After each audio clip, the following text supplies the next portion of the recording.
सब मिथिलावासी के प्रणाम करै छी। एकटा खूब सुंदर भगवती के गीत लऽ कऽ एलहुँ हन, सुनै जाओ। नबकाल हठी लका करब सिंगार हे जग जननी मैया। नबकाल हठी लाए करब सिंगार हे जग जननी मैया।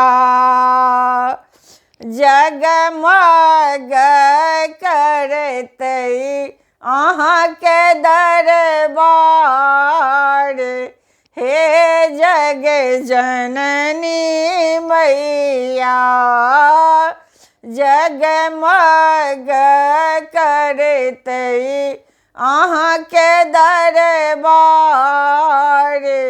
हे जग जननी मैया। नबकाल हठी लाए करब सिंगार हे जग जननी मैया। जगमग करतै अहाँके दरबार हे जग जननी मैया। जगमग करतै अहाँके दरबार हे जग जननी मैया। लाल रंग नुआनब लाल रंग चुनरी हे जग जननी मैया। लाल रंग नुआनब लाल रंग चुनरी हे जग जननी मैया। लाल अड़हुल के देब हार हे जग जननी मैया। लाल अड़हुल के देब हार हे जग जननी मैया। लाल अड़हुल के देब हार हे जग जननी मैया। सोना के कंगना गढ़ाएब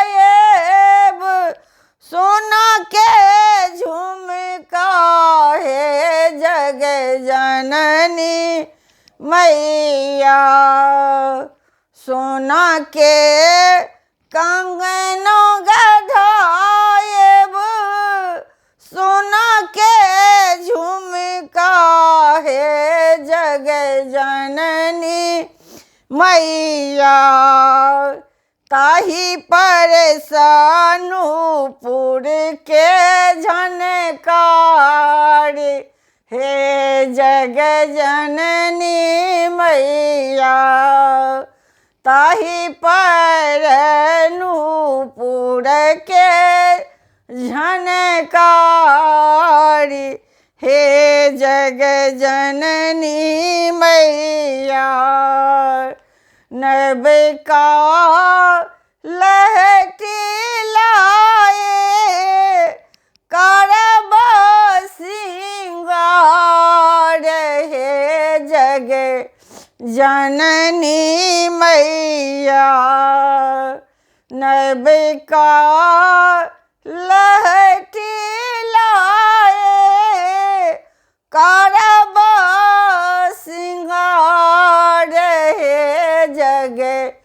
जननी मैया जगमग करते अहाँके दरबारी हे जग जननी मैया जगमग करते अहाँके दरबारी हे जग जननी मैया धिया अछि अदिति मैया बेटिया छी विषु हे जग जननी मैया धिया छी अदिति मैया बेटिया छी विषु हे जग जननी मैया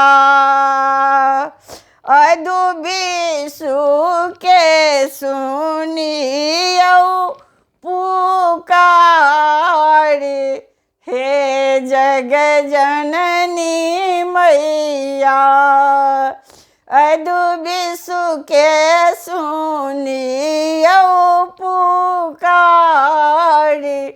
हे जग जननी मैया बेटी के सुनियौ पुकारी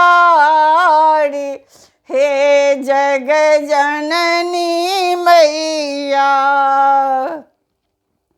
नबिका लहठी लाए करब सिंगार हे जग जननी मैया जगमग करते अहाँके दरबारी हे जग जननी मैया जगमग करते अहाँके दरबारी हे जग जननी मैया। प्रणाम। अगर हमारी भगवती के गीत अहाँ सबके नीक लागल हुए तो कमेंट के माध्यम से जरूर बतेबे जे केहन लागल और हमर चैनल के सब्सक्राइब करना नहीं बिसरबे। जय मिथिला जय मैथिली। धन्यवाद।